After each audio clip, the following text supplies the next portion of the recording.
주야로 묵상. 오늘은 마가복음 6장 7절에서부터 10절까지의 말씀입니다.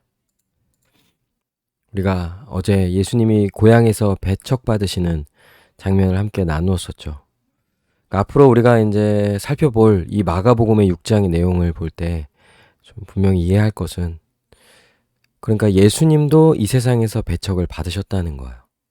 고향에서 배척을 받으셨고, 또 예수님이 가셔서 수많은 곳에서 수많은 자들에게 복음을 전했지만 누군가는 이거를 기쁨으로 받아들이고 자기 전생애를 여기에 걸지만, 또 누군가는 이것들을 거부하고 또 적당히 받아들이다가 버리기도 하며, 또 인간의 인간적인 판단으로 판단하고 심하게는 멸시와 천대를 받기도 한다는 거예요.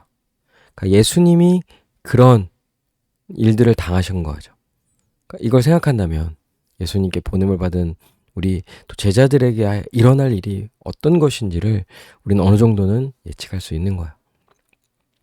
그럼에도 불구하고 우리가 예수님으로부터 보냄을 받은 자라는 사실을 더욱더 믿으시길 바랍니다. 7절에 12제자를 부르사 둘씩 보내시며, 그러니까 부르심도 예수님이시죠. 우리가 전에 예수님이 제자를 부르시는 장면, 즉 하나님 나라의 백성을 부르시는 이 부분에 대해서 함께 나누었었죠. 그리고 부르실 뿐만 아니라 보내십니다. 그냥 보내지 아니하시고 둘씩 보내시는 거예요.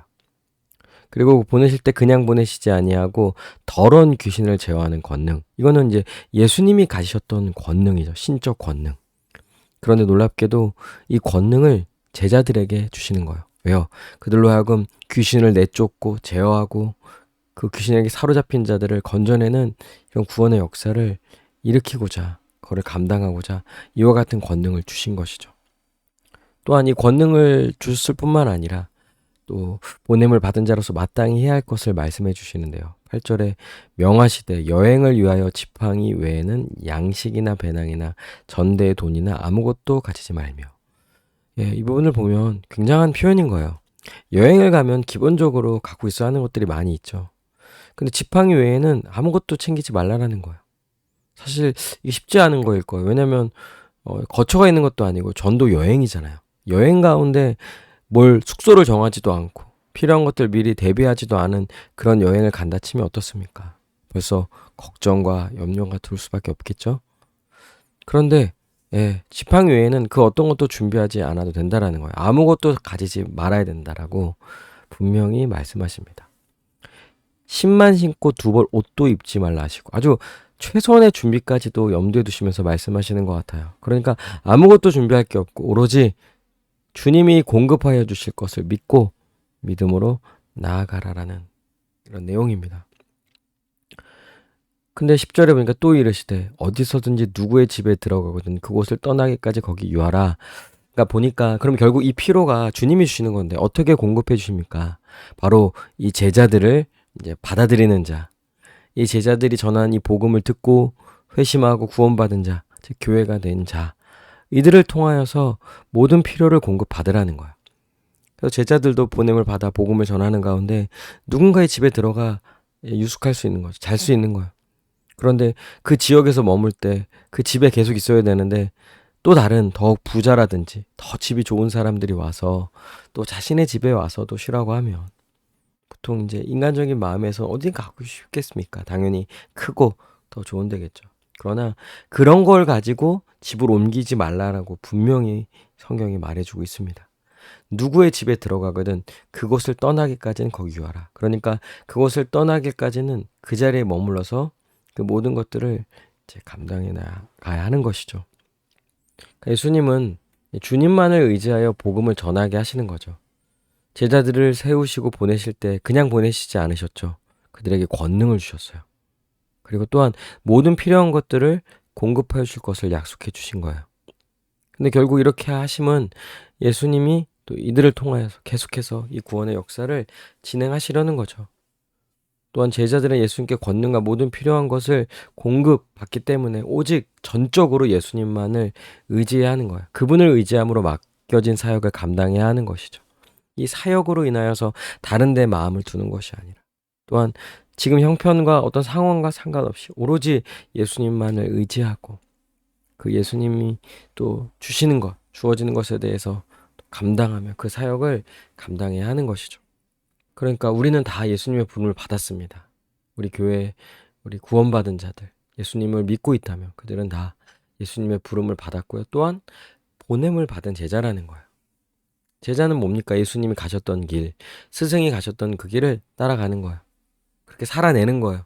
그리고 삶으로 뿐만 아니라 실질적으로 이제 복음을 전하죠. 말로 하는 거예요. 그리고 우리가 말로 전해질 때 사실 이 말에는 뭐가 권능이 있고 힘이 있겠습니까? 그냥 얼마든지 무시당할 수 있을 텐데요. 그런데 예수님이 주신 권능이 있기 때문에, 또한 그분으로부터 온 지혜와 능력이 있기 때문에, 그래서 예수님을 전할 때 자기 힘으로 하려면 결코 이것이 이루어질 수 없을 일인 거죠. 구원의 역사는 오직 예수님만이 하실 수 있는 거예요. 오직 하나님만이 모든 것을 이루실 수 있는 거죠. 그러니 우리는 어떻게 합니까? 오로지 예수 그리스도만을 의지해야 하는 거예요. 예수님이 보내셨음을 믿는 거예요. 지금 당장 내 눈앞에 보이는 것이 내가 감당하지 못할 만한 상황처럼 느껴진다 할지라도 예수님이 보내셨음을 믿고요. 전적으로 신뢰해야 하는 거예요. 뭐가 갖춰져서 하고, 돈이 있어서 하고, 돈이 없어서 하고, 환경이 따라줘서 하고, 환경이 따라주지 못해서 못하고 하는 이런 생각 자체가 아니라 전적인 신뢰인 거죠. 전적인 신뢰.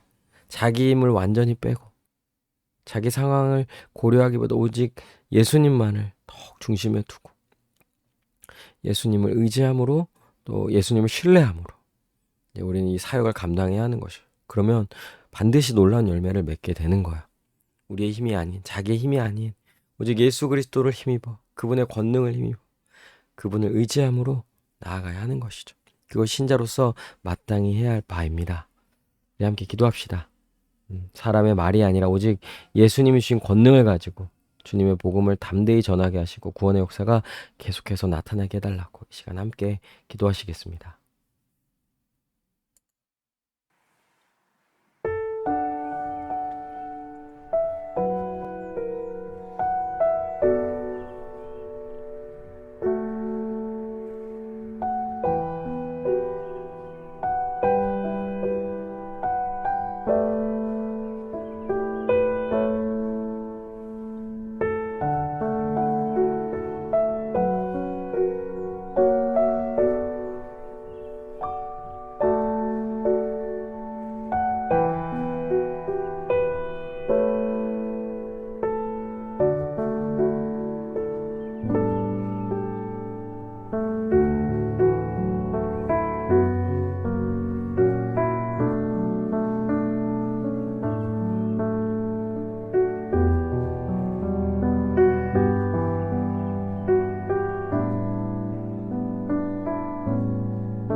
기도합니다.